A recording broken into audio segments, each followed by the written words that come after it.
நாம பூர்ணமான நம்ம என்ன நினைக்கிறோமோ அந்த விஷயங்கள் எல்லாம் சுவாமி எடுத்து வந்து பெற முடியல அப்படின்னு நம்ம தெரிஞ்சுக்கணும். எப்படி அதை பெறுறது, எப்படி பெறுறது அப்படிங்கிற விஷயத்தை தெரிஞ்சுக்கணும்.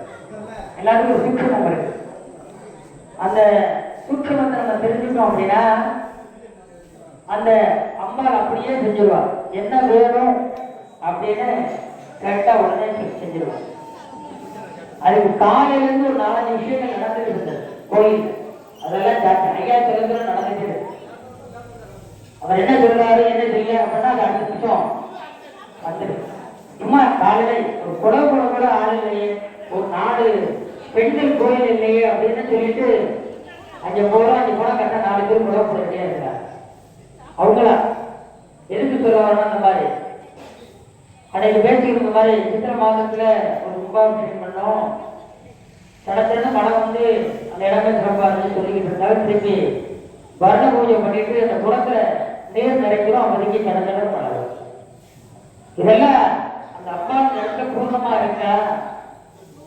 அதுக்கு சாத்தியங்கள், அதாவது அப்பா அனுகிரகம் பண்ணா தயாரா இருக்க, நாம பெற தயாராக இருக்க வேண்டும். எப்படி ஒரு நீர் கீழே வளைஞ்சிட்டு இருக்கோம்னா பாத்திரம் ஓட்டை இல்லாத இருந்ததுன்னா நீர் நிறையும், இல்லைன்னா ஒரு பக்கம் போட்டே இருக்கும். அதே மாதிரி நம்ம கிட்ட அந்த அப்பாவுடைய அனுகிரகத்தை நம்ம பெறக்கூடிய வாக்கியம் நம்ம கிட்ட இருந்தது அப்படின்னா நம்ம என்ன நினைக்கிறோமோ அந்த அப்பா அப்படியே செஞ்சிடும்.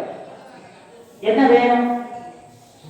தொழில் நடந்துட்டு அந்த தொழில் சரியா இல்லை, எனக்கு சம்பாத்தியம் பத்தல, எனக்கு என்ன ஒரு 20,000 ரூபாய் சம்பாத்தியம் செஞ்சிருவாங்க. உண்மை. பெண்கள் எனக்கு 5 பவுன் செயின் வேணும், பக்கத்துல நம்ம நல்லா பெருசா போட்டுருக்காங்க, அந்த செயின் மாதிரி வேணும், அப்படியா பதார்த்தம்.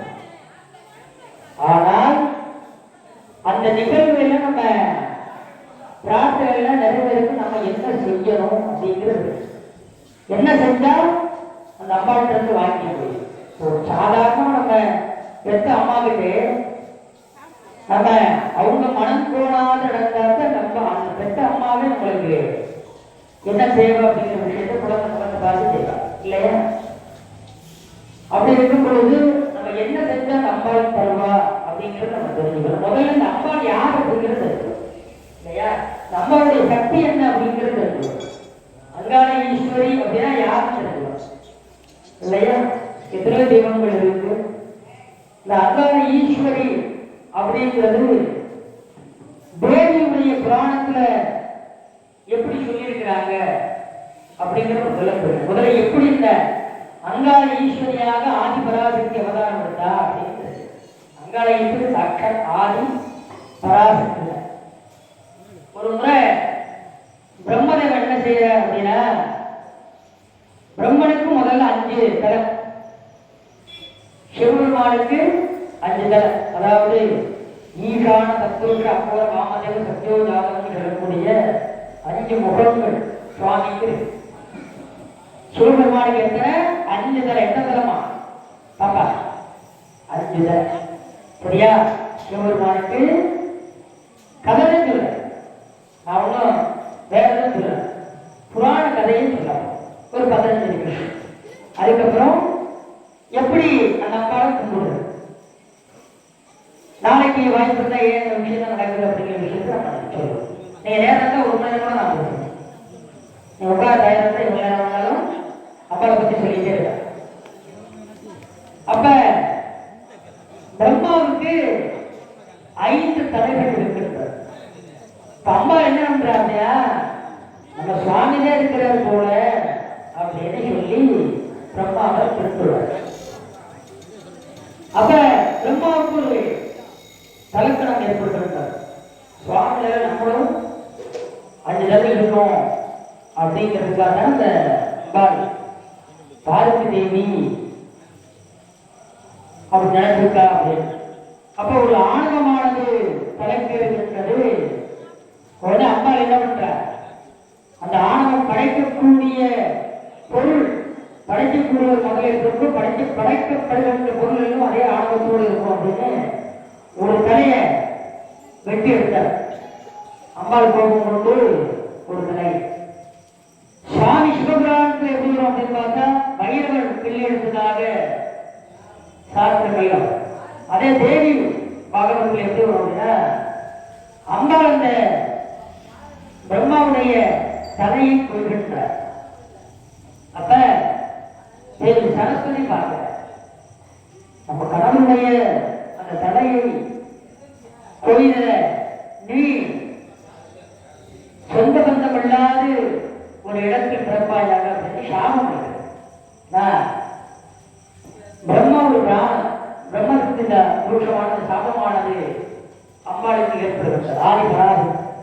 அப்ப அந்த அம்பாள் என்ன பண்ற பூலோகத்துல ஒரு கானகத்துல இடமில்லாது கிடக்கிற எனது எந்த இடம் தெரியாத அழைஞ்சு அங்காளீஸ்வரி அப்படிங்கிற பிரணாமத்தோட தனக்கு ஒரு இடத்தை தேடி வர. அப்ப ஒரு இடத்துல வந்து ஒரு நந்தவனத்துல இருந்து தனக்கு சரியான இடமாக இருக்கின்றது அப்படின்னா அப்பா அங்கே அமர்கள் அமர்ந்து தவம் செய்ய சுவாமி நோக்கி தவம் செய்ய. அப்ப அந்த இடத்துல இருக்கக்கூடிய அரசர்கள் அவர் தவம் செய்யும் பொழுது புற்றானது பூர்ணமாக தோன்றுகிறது. புற்றாக தோன்றுகின்றார் இந்த அம்பாளுக்கு புற்றாக காட்டு. அப்ப அந்த அரசனுக்கு தான் தன்னோட இடத்துல இந்த இடத்துல நந்தவனத்தில் வந்து பார்த்தீங்கன்னா புட்டா இருக்கு அப்படின்னு அந்த புட்டை எல்லாம் அப்புறப்படுத்த சொல்றார். அதுல ஒரே ஒரு மீனவர் குடும்பத்தை சேர்ந்த ஒரு என்ன செய்யறாருன்னா அந்த அம்பால அந்த புத்தகனுடைய அம்பாலாக பார்க்கின்றார். பார்த்து ஒரு கைக்கு மண்ணை எடுத்துக்கிறார். அகற்ற மறு அந்த இடத்துல அந்த மண்ணை வைக்கிறார். மறுபடியும் புற்றானது வளர்ந்து கொண்டே இருக்கின்றார். நம்ம இடத்துல உள்ளேயும் ஒரு புற்று வளர்ந்து அந்த அம்பாள் அங்காளீஸ்வரி எங்க இருக்கோ அங்கே இந்த மண்ணானது புற்று போட்டுக்கிட்டே இருக்கும். இந்த அம்பாள் பூர்ணமாக இருக்கக்கூடிய ஆலயங்கள்.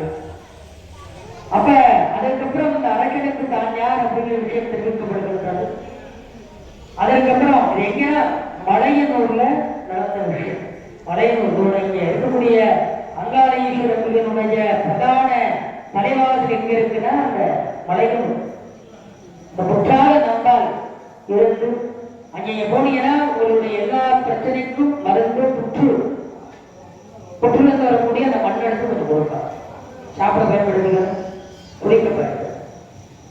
அப்ப 48 தினங்கள் ஒரு மண்டலம் பூஜை இருந்து அந்த பிரசாதத்தை சுட்டுக் கொள்ளுமையான நம்மால் அப்படியே நடக்கணும்.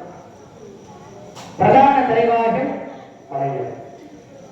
இப்ப நான் உள்ள இருந்து பார்த்தோன்னே இந்த ஓரத்துல பாத்தீங்கன்னா திருச்சி மூலையில ஒரு சிறிய புற்றானது நமது ஆலயத்தில்.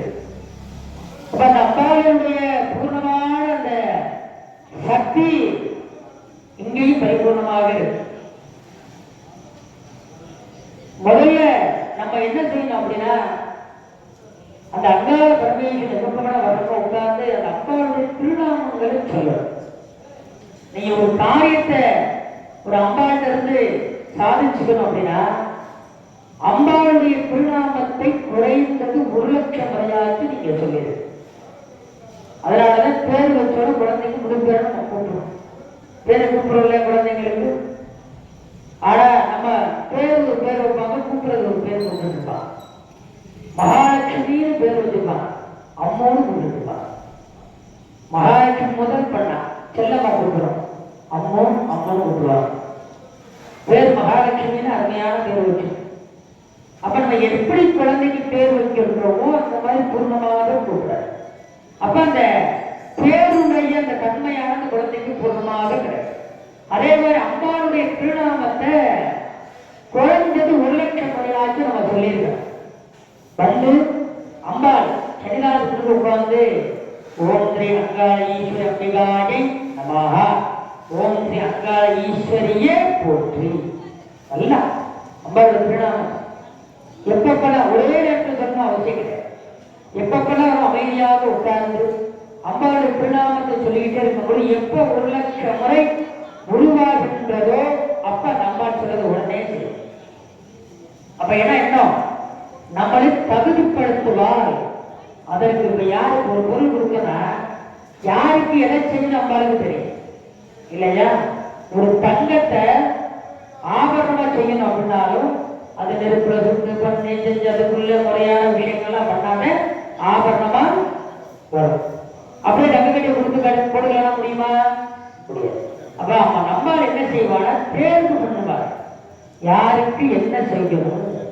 அப்ப நம்ம முறையா பிரார்த்திக்கும் பொழுது அதற்கு தகுதியான ஆள் இவன். அப்ப அத உடனே செய்வா. அப்ப நீ எப்ப செய்வா?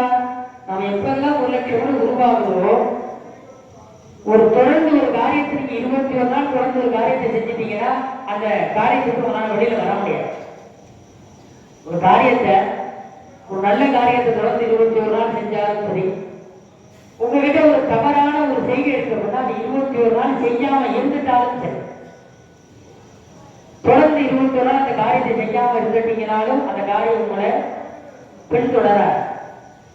ஒரு காரியத்தை தொடர்ந்து 21 நாள் செஞ்சிட்டீங்க அப்படின்னா அந்த காரியம் தொடர்ந்து உங்களை பின்தொடரும். அப்ப நம்மள அந்த திருநாமத்தை சொல்ல சொல்ல சொல்ல உங்களுக்குள்ள பூர்ணமாக வந்து உங்க குடும்பத்துக்குள்ள என்னென்ன விஷயங்கள் தேவை அப்படிங்கிறத நீங்க நினைக்கும் பொழுதே அது செயலாக கொண்டு வரும். அப்ப நம்ம செய்ய வேண்டிய என்ன? முதல்ல அந்த அப்பாவோட திருநாமத்தை உட்கார்ந்து சொல்லணும். நம்ம என்ன செய்யறோம்? கோயிலுக்கு வரோம். கோயிலுக்கு வந்துட்டு எல்லாரும் நல்லா விசாரிப்போம். அம்மா நல்லா இருக்கிறா, நல்லா நல்லா நல்லா இருக்கு நல்லா இருக்கு அப்படின்னு சொல்லிட்டு அந்த பக்கத்துல ஒரு அம்மா இருந்தாங்களே அவங்க நல்லா இருக்காங்களா, அவர் ஊருக்கு போனாலே போயிட்டு வந்துட்டாரா, எல்லாமே பேசுவோம். அதுக்கெல்லாம் முன்னுக்கக்கூடிய அந்த அம்பால பக்கத்து வீட்டு அம்மாவை நல்லா பூர்ணமா கேட்போம். அந்த அம்பாவை நம்ம பார்ப்போம். ஒரு ஆலய வழிபாடை முதல்ல நம்ம எப்படி செய்யணும் அப்படின்னா முதல்ல நம்ம இந்த ஆலய வழிபாடு சொல்றேன், குழந்தைகளுக்கு சொல்லிக் கொடுங்க. ஒரு இன்னொன்று சொல்றேன், ஒரு சிவாலய வழிபாடு நம்ம எடுத்துக்கோம். பக்கத்துல ஒரு சிவன் கோயில், சிவன் ரொம்ப பிரமாதமா இருக்கு, காணத்துக்குள்ள இருக்கிற சிவனாக இல்லை, தபம் செய்வராக இருக்கு. நம்மளுக்கெல்லாம் சேர்த்து அவர் ஜெபம் பண்ணிட்டு இருக்க, நம்மளுக்கு தெரியும் அவர் யார், தான் யார் அப்படிங்கிறத விரைவில் அவர் சொல்லுவார். விரைவில் தன்னோட நிலைப்பாடு என்ன, தான் யார் அப்படிங்கிற விஷயத்த சொல்லுவார். அவருக்கு நீங்க என்ன தொடர்பு இருக்குங்கிறதே சொல்லுவார். ஒரு அங்காள ஈஸ்வரத்துக்கு ஆலயம் ஒரு சிவாலயத்துக்கு சமானம். அங்காள ஈஸ்வரத்துக்கு ஆலயம் சிவாலயத்தை வேற ஒண்ணு கிடையாது. நான் சொன்னேன், இந்த அப்பா வந்து சுவாமி விட்டு வெளியில வந்த அம்பா அப்ப திரும்பி சாமி ஆட்கொண்டா அந்த நிலைமை இங்க பக்கத்துல இங்க இருக்கு, வேற ஒண்ணு. அப்ப எல்லா அம்பாளுக்கும் மண்ணுக்கு பாத்தீங்க அப்படின்னா வாகனம் எதுவாக இருக்கும் அப்படின்னா சிம்மம் இருக்கும். பாத்தீங்களா, ஒரு மாரியம்மன் போயிடும், காளிகளுக்கு போனா அம்பாளுக்கு வாகனம் வந்து சிங்கம் இருக்கு. அதே ஒரு அங்காள ஈஸ்வரனுடைய ஆலயத்துக்கு போனா ரிஷபம் இருக்கும். நந்தி பகவானை தன்னுடைய வாகனமாக அம்பா. வேற எங்கேயும் நீங்க எந்த அம்பாலும் நீங்க நந்தியை பார்க்க முடியாது. அங்காள ஈஸ்வரனுடைய ஆலயத்தினால அந்த நந்தியை பார்க்க முடியும். சிவாலயத்திற்கு சமானம். ஒரு சிவன் கோயிலுக்கு உண்டான அத்தனை லட்சணங்களை வரும். ஒரு ஆலயத்துக்கு முதல்ல வரோம் அப்படின்னா நம்ம என்ன செய்யணும் அப்படின்னா முதல்ல கோபுரத்தை பார்த்து தரிசனம் பண்ணணும். கோபுர தரிசனம் கோடி புண்ணியம். தரிசனம் பண்ணி கால அலம்பிட்டு உள்ள வரும் பொழுது என்னமா செய்யணும்? உள்ள ஏறி வரும்போது படி ஏறுறவங்க என்ன செய்யணும்? என்ன செய்வீங்க? என்னமா பண்ணுவீங்க? தொட்டு கூப்பிடுங்க. அந்தமா சொல்றாரு. இதான் சொல்லுங்க. அப்பதான் சொல்றேன்னா நம்ம செய்யக்கூடிய முதல் தவறே அதுல படியை நம்ம வரும்பொழுது தொட்டு கும்பிடுவோம். அது நம்ம தவறு இல்லை, எங்களமான கும்பிடு செய்யக்கூடிய தவறு சொல்லக்கூடிய விஷயம். முதலாவதாக அந்த படியை பார்த்து நிரிக்கணும் பார்த்து கும்பிடணும். தொடக்கம் அந்த படியினுடைய அடிப்பகுதியில மகாலட்சுமி வாசம் பண்றார். அந்த படியோட மேற்பகுதியில யார் இருக்காங்கன்னா ஒரு அக்கா தெரியும். சரிங்களா? அப்ப என்ன சொல்லணும்? நிரீட்சணம் பார்த்து கும்பிட கும்பிட்டுட்டு அந்த படியை தாண்ட, அதாவது நம்ம வாழ்க்கையில் அத்தனை பிரச்சனைகளும் வெளியிலேயே விட்டுட்டு இறைவா நீயே சரணாகதி அப்படின்னு சொல்லிட்டு அந்த தடைகளை எல்லாம் நான் தாண்டி வருகின்றேன் அப்படின்னு சொல்லி அதை தாண்டி உள்ள வரணும். உள்ள வந்துட்டு என்ன செய்யணும் அப்படின்னா, ஒவ்வொரு ஆலயத்திலையும் காவல் தெய்வங்கள் இருக்கு. ஒரு சிவாலயத்துல பைரவர் இருப்பார், ஒரு அம்பாலயத்துல முனீஸ்வர், இப்படி காவல் தெய்வங்கள் இருப்பார். அவரை பார்த்து நமஸ்காரம், ஐயா இந்த மாதிரி நான் அம்பால தரிசனம் பண்ண வந்திருக்கிறேன், எனக்கு அனுமதி தாருங்கள் அப்படின்னு. இப்போ ஒரு மந்திரி இருக்க, நம்ம என்ன செய்வோம்? ஒரு மந்திரி டக்குனு பார்த்துட்டுனா ஒரு பிஏ இருப்பார், அவருக்கு ஒரு இடம் இருப்பார், அவருக்கு ஒரு இருப்பார், இதெல்லாம் பார்த்து பர்மிஷன் முதல்ல பிஏக்கு அப்பாவுக்கு நம்ம கிடைக்காது. இந்த மந்திரோட பிஏக்கு முதல்ல அப்ப அப்புறம் கேட்டு ஐயா இருப்பா அப்படி இப்படின்னு சொல்லி என்ன செய்வோம்னா அப்பா. ஆனா இதே இந்த லோகத்தை எல்லாம் காக்கக்கூடிய அருளக்கூடிய ஜெகன்மாதா நம்ம என்ன செய்வோம்? டக்குனு போயிடும் உள்ள உள்ள போய் அம்பால பார்க்க பையன் நம்ம சத்தமா பேசிடுவோம். இங்க ஒரு சாதாரண ஒரு எம்எல்ஏ வந்திருந்தாருன்னு வச்சுக்கோங்களேன், பேசுறது அவருக்கு பேசுவோமா? பேசலாம். சாதாரண மனுஷால ஒரு பதவி மதிக்கின்ற அவருக்கே நம்ம அவ்வளவு மரியாதை கொடுப்போம் இல்லையா? ஆனா இங்க யாகசாலையிலேயே இந்த உலகத்திற்கே படிக்கக்கூடிய நம்மளை எல்லாம் காத்து ரட்சிக்கக்கூடிய அந்த அம்பாள் இடத்துல பூர்ணமா இருக்கா அப்படிங்கிற நம்ம உணர்ந்தோமையான அந்த வார்த்தை வேணும். அந்த இடத்துல நம்மளுக்கு அந்த சத்தம் அப்படிங்கிற விஷயம் வர சுவாமி பார்த்து அம்பாள் பார்த்துட்டே இருக்கோம். கோயில்ல நம்ம நாளை மறுநாள் நாளை கூட வழிபாடு செஞ்சிடலாம். இந்த மாதிரி யாகசாலைக்கு மறுபடியும் அமைச்சு நம்ம படங்கள்ல 12 வருஷ காலத்துல ஒரு மாமா ஐயா சொல்லியிருக்கிறார், கோபுரம் வந்ததுக்கப்புறம் ஆடியில் ஒரு உருவாக்கி பண்ணணும். எண்ணங்கள் உயர்வாக இருக்கிற பொழுது, எண்ணங்கள் எல்லாம் உயர்வாக இருக்கும் பொழுது சுவாமி அப்படியே செய்வார். அப்ப நம்ம என்ன செய்யணும் அப்படின்னு பார்த்தா, அமைதியாக உட்கார்ந்து வழிபாடுகள் செய்யலாம். அதே மாதிரி ஆலயத்துக்கு போகும்போது அந்த கேத்திரமான கும்பிட்டு ஐயா சுவாமியை பார்க்க போதே அம்பாவை பார்க்க போதே எனக்கு அனுமதி கொடுங்கள், நான் சொல்ல விஷயத்தை குழந்தைகளுக்கு சொல்லி கொடுத்து வழிபாடு செய்ய சொல்லணுமா அப்படின்னு சொல்லு. அதாவது ஏதாவது ஒரு நல்ல விஷயமாச்சும் நம்ம சொல்லிடணும் அப்படிங்கிறதுக்காக வேற ஒண்ணும் கிடையாது. நான் சாப்பிட்டு படுத்துடலாம் இல்லையா? அப்ப அடுத்து என்ன செய்வோம் அப்படின்னா, வரும் பொழுது பிள்ளையார் இருக்கார், வடமாக பிள்ளையார். இந்த பிள்ளையார பார்த்து நமஸ்காரம் பண்ணி 5 முறை குடிக்கிறது. ஏன் தப்பு செஞ்சுட்டோமா? அப்படி கிடையாது. 5 முறை குட்டும் பொழுது இந்த நரம்புகள் தூண்டப்படும். இன்னொரு விஷயம்னா, சகத்திர தளத்தில் இருக்கக்கூடிய அமிர்தமானது உடம்புக்குள்ளா பரவும் அப்படின்னு சாப்பிட்டு இந்த கபாலத்தில் இந்த அமிர்தமானது இருக்கு, அமிர்த கலந்து. அப்ப நம்ம 5 முறை குட்டும் பொழுது பூஜைக்கு நம்ம கும்பிடக்கூடிய அந்த மன நிலையை இறைவன் தருவார். இங்க அந்த நரம்புகள் தூண்டப்படும். ஒரு குழந்தை படிக்கும் பொழுது படிக்கிறதுக்கு 5 முறை குட்டிட்டு பிள்ளையார் நமஸ்காரம் பண்ணி படிக்க சொல்லுங்க, உடனே பான் மனநமாகும். அப்ப பிள்ளையார பார்த்து 5 முறை குட்டிட்டு அப்படியே பிரகாரமாக ஒவ்வொரு சுவாமியாக பார்த்து நமஸ்காரம். சுவாமி சுவாமியுடைய திருப்பாதங்களை பார்த்து நமஸ்காரம். நம்ம என்ன செய்வோம்? எல்லா விக்கிரகத்தையும் போய் தொட்டு கொண்டுவோம், எல்லா இடத்தையும் விளக்கெல்லாம் ஏற்றிப்போம்.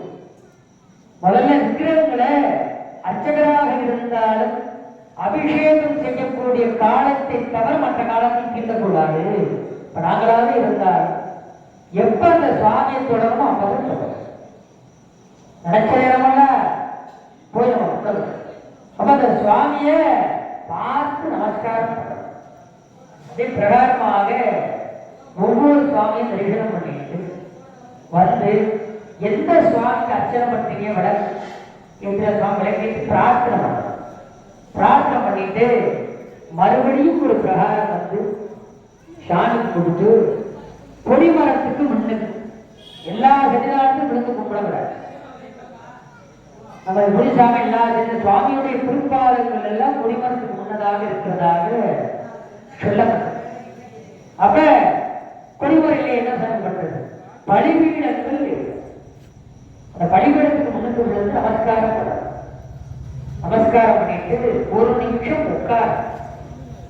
அப்பதான் விஞ்ஞாபனம் வேண்டும் சாமி இடத்துக்கு சொல்லணும். உனக்கு என்ன வேணும், எதுக்காக நாங்கள் அர்ச்சனை பண்ண வந்திருக்கோம், எதுக்காக ஆலயத்துக்கு வந்திருக்கோம். நம்ம அம்மாள் கேட்போம். பிரார்த்தனை பண்ணிட்டு உடனே புறமுது காட்டாத ஒரு 2 அடி நடந்துட்டு, பெரிய ஆலயங்களா இருந்தா ஒரு 2 அடி நடந்து திருப்பிடலாம். ஒரு சின்ன ஆலயங்களா இருக்கு அப்படின்னா 2 அடி பார்த்து இறங்கி நமஸ்காரம் பண்ணிட்டு வீட்டுக்கு போகணும். மறுபடியும் காலை வைக்கக்கூடாது. உள்ள போயிட்டு பூஜை அறையில் நீங்க என்ன அர்ச்சனை பண்ணீங்க அதெல்லாம் வச்சு உங்க குலதெய்வத்தை நினைச்சு கும்பிட்டு அந்த விபூதியை பிரிச்சு விபூதி கிண்ணத்துல குங்குமத்தை பிரிச்சு குங்கும கிண்ணத்துல போட்டுட்டு நமஸ்காரம் பண்ணிட்டு அதுல தேங்காயை செய்யுமா செம்பு பயன்படுத்திக்க, தேங்காய் உடைச்சிக்கலாம், பழங்கள் எல்லாம் சாப்பிட்டு வெத்தலை பாக்கு பழம் எதையுமே மிச்சம் வைக்கக்கூடாது. கும்பிட்டுட்டு அப்படி செஞ்சீங்கன்னா ஒரு முறை சரியாக அந்த வழிபாடு செய்யறதுக்கு உண்டான பலன் நம்மளுக்கு கிட்டும். நம்ம இதுல எதை செஞ்சிருக்கோம் எதை செய்யல அப்படின்னு நம்மளுக்கு எல்லாமே தெரியும். இன்னும் நிறைய பேர் பிரதோஷகால வழிபாடுகள்லாம் செய்வாங்க. பிரதோஷகால வழிபாட்டுல அவப்பிரதட்சணம் அப்படின்னு பிரதட்சணமா வடமாக சுத்தி வரும். அவப்பிரதட்சணம் அப்படின்னா முறையற்ற பிரகாரம். இது 7 பிரகாரம். அது சோமசுத்த பிரதட்சணம் உண்டு. 7 பிரகாரம் அப்படிங்கிறத ஒரு சின்னமா சொல்லிடுறேன். ஒரு வாய்ப்பு இருக்கும், கதையை பெருசா சொல்லுவோம். அதாவது பால்கடலை கடையும் பொழுது அமிர்தமான வெளிப்படுகின்றது. எல்லாரும் கதை தெரியும். அதற்கு ஆதாரமாக இருந்தவர் யாரா? சுவாமி. அப்ப சுவாமி எல்லாரும் மறந்துடுறார். அந்த நஞ்சியை சுவாமி எடுத்துக்கிறார். கடல்ல இருந்து முதலாக அந்த பால்களை கடையும் பொழுது அமிர்தம் வெளிப்படுவதற்கு நஞ்சு வந்துச்சு. அதாவது வாசிக்கு பாம்பு வழிதாங்க நஞ்சு அப்படியே கடல்ல உமிழுது.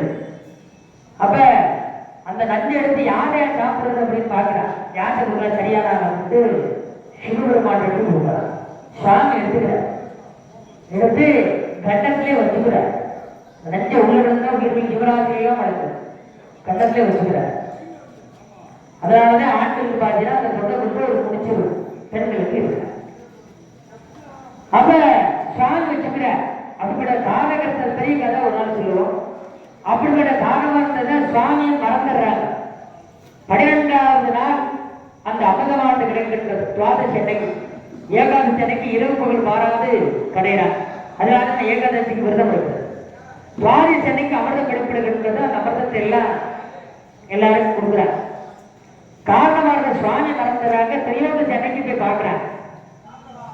அப்ப சுவாமி கோபத்துல பார்க்கிறார். அப்ப தேவர்கள் எல்லாம் அங்கிட்டு எங்கிட்ட ஓடுறாங்க. ஒரு பயந்து ஓடுறாங்க. எப்படி ஓடுவாங்க? முறைய விடுவாங்களா அப்படின்னு அலறடிச்சு ஓடுறான். அந்த பிரதட்சணத்தை நம்ம பிரதோஷகாலத்தை செய்யணும். அவப்பிரதட்சணம், சோமசூத்திர பிரதட்சணம் அப்படின்னு சொல்றோம். அதாவது அந்த பிரதட்சணம் முழுமையாக முடியாது. வடமாக வந்து தீர்த்தபத்து வரைக்கும் வந்து மறுபடியும் சட்டிகேஸ்வரம் போயிட்டு வந்து மறுபடியும் குடிக்கிறோம். அந்த மாதிரி கணக்கு. அப்ப எதுக்கு சொல்ல வர்ற அந்த பிரதோஷ காலத்துல என்ன செய்வாங்க அப்படின்னா நந்தியை பிடிச்சி தொங்குவாங்க. நிறைய பேர் காலை பிடிச்சு சுவாமி காலில் சொல்லணும் அப்படின்னா சொல்லுவாங்க. நிறைய இடத்துல நந்திக்கு காலே இல்லை, பிடிச்சு. அப்ப நம்ம என்ன செய்யணும்னா போய் கையெடுத்து நமஸ்காரம் பண்ணணும். இன்னொன்னு நந்திக்கு சுவாமிக்கு இடையே நம்ம போகவே கூடாது. நந்தினுடைய மூச்சு காற்றுல சுவாமியோட ஊஞ்சலானது அசைஞ்சுக்கிட்டே இருக்கு அப்படின்னு சாப்பிட்டு நம்ம என்ன செய்வோம்? சுற்றி வந்த டைம் ஆகும், குறுக்கால ஓடிடும். அப்போ ஒரு பிரேக் ஆயிடும், மூஞ்சில் நின்றோம். யாரா இருந்துச்சு? நம்ம நாள். அப்ப அவரோட சாகம். இதெல்லாம் சாத்தியமா? சாத்தியம். அப்ப என்ன நன்றி பக்கத்துல உட்காந்து நமஸ்காரம் பண்ணி சொல்லும். ஐயா, இந்த பிரதோஷகாலம் வந்திருக்கேன், இந்த காரியத்துக்காண்டு வந்திருக்கேன், சுவாமிக்கு சொல்லுங்க அப்படின்னு நந்தீஸ்வரன் கேட்டு. அப்புறம் அவங்க அதை சொல்லுவோம். அப்ப இன்னும் நிறைய பேரு சண்டிகேஸ்வரத்தை போவாங்க. என்னமா செய்வாங்க? ஏமா கை கட்டுறீங்க? ஏமா சொல்லுவாங்க, செய்யறாங்க. என்ன சொல்லிடுவானா? செவிட்டு சாமி. என்ன சாமி? ஒரு அம்மா சொன்னா, எது ஏமா செய்றீங்க? அவர் செவிட்டு சாமி, அவர் காதி கேட்டார். காளியக்கா சாமியை அங்கே வந்து சிவன் காளியக்கா சாமிக்கு அங்கே தானே.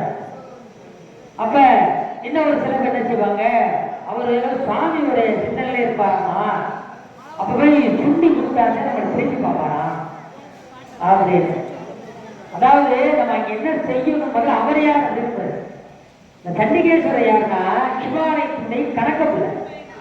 நம்ம கோயில்னா நம்ம ஊர்ல ஒரு கணக்கப்புள்ள இருக்காங்க இல்லையா, அந்த மாதிரி அந்த சிவகோவிலுடைய கணக்கப்புள்ள அவர். அவர் நம்ம என்ன செய்யணும் அப்படின்னா கையை துடைத்து காமிக்கணும். ஐயா, சிவனுடைய அருளை தவிர வேற எதையும் நான் எடுத்து போல கணக்கு கொடுக்குறோம், வேற ஒன்றும் கிடையாது. இதை பார்த்து நம்ம என்ன செஞ்சாங்க, பட்ட ஆரம்பிச்சிட்டாங்க, சுண்ட ஆரம்பிச்சிட்டாங்க. யோசிச்சு பாருங்க, சுவாமியோட சிந்தனை காலத்தை நமக்கு இருக்கலாமா?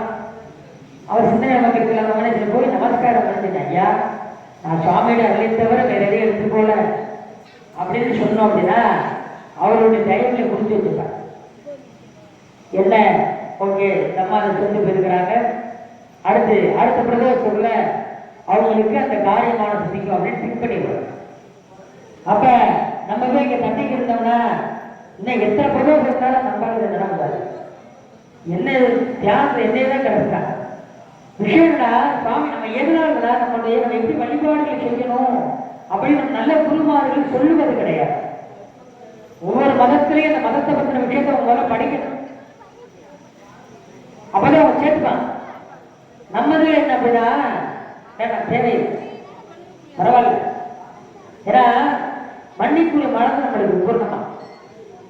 அப்ப என்ன ஆயிடுது, பின்னுக்கு நாளாக நம்மளுடைய மதம் என்ன விஷயம் சொல்லப்படுதுன்னு தெரியாது.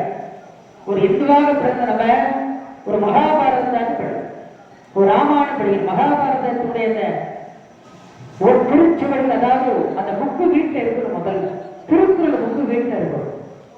நீங்க படிக்கிறீங்க படிக்கல, அதுக்கப்புறம் ஒரு மகாபாரதம், ஒரு ராமாயணம், ஒரு திருக்குறள் புக்கானது நமது வீட்டில் இருக்கணும். அது முதல்ல நம்ம இருந்தது அப்படின்னா சாமி பூர்ணமா இங்க இருக்காது. அதுல இல்லாத விஷயங்கள் யாரும் எதுலையும் யாரும் புதுசா சொல்ல முடியாது. அது இல்லாத விஷயங்கள் எதுலையும் பூர்ணமா யாரும் சொல்ல முடியாது.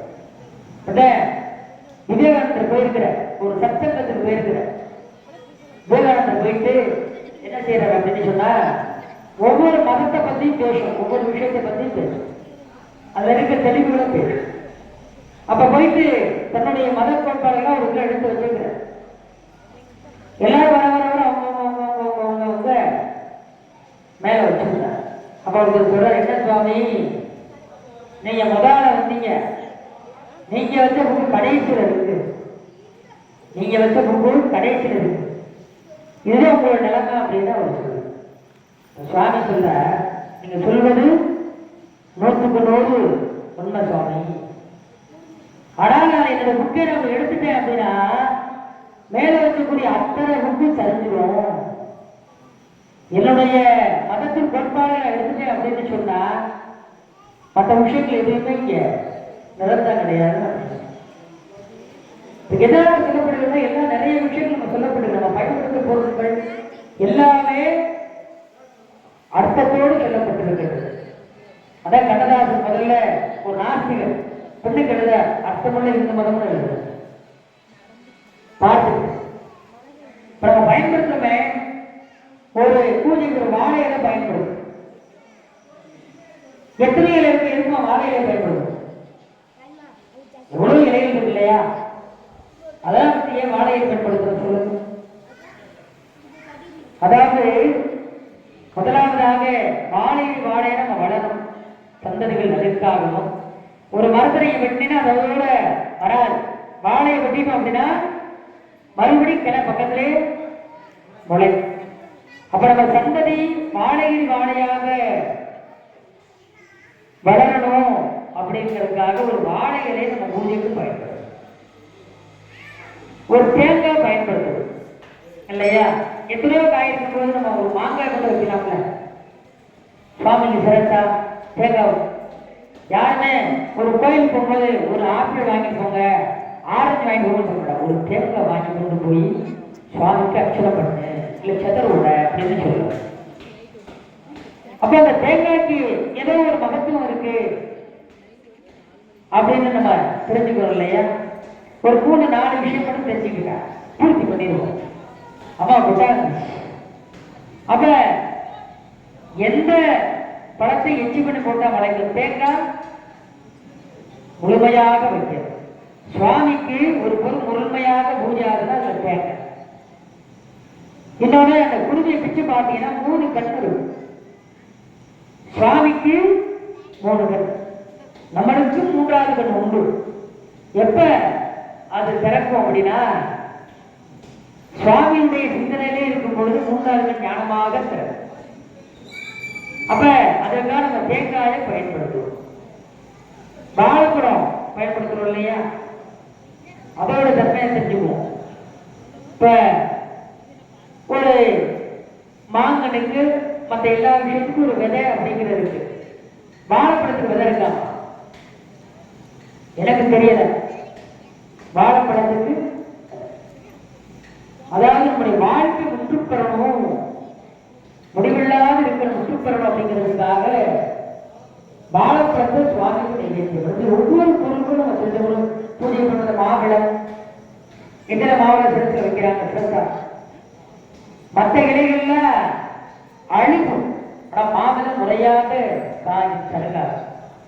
அப்ப நம்ம வாழ்க்கை முறையாக வாழ வேண்டும். இறைவா ஒவ்வொரு பொருளுக்கும் ஒவ்வொரு அர்த்தம், ஒரு பூஜை பண்றதுக்கு ஒவ்வொரு விஷயம் அர்த்தம். நம்ம ஒரு கோயில் அமைப்பு, இப்ப நீங்க வீட்டுல படுத்துட்டு கோயில் அமைப்பு நீங்க கற்பனை பண்ணீங்க, ஒரு ராஜகோபுரம் இருக்கிற கோயிலை கற்பனை பண்ணீங்க அப்படின்னா உங்களுடைய பாதங்கள் 2 ராஜகோபுரமாக இருக்கும்.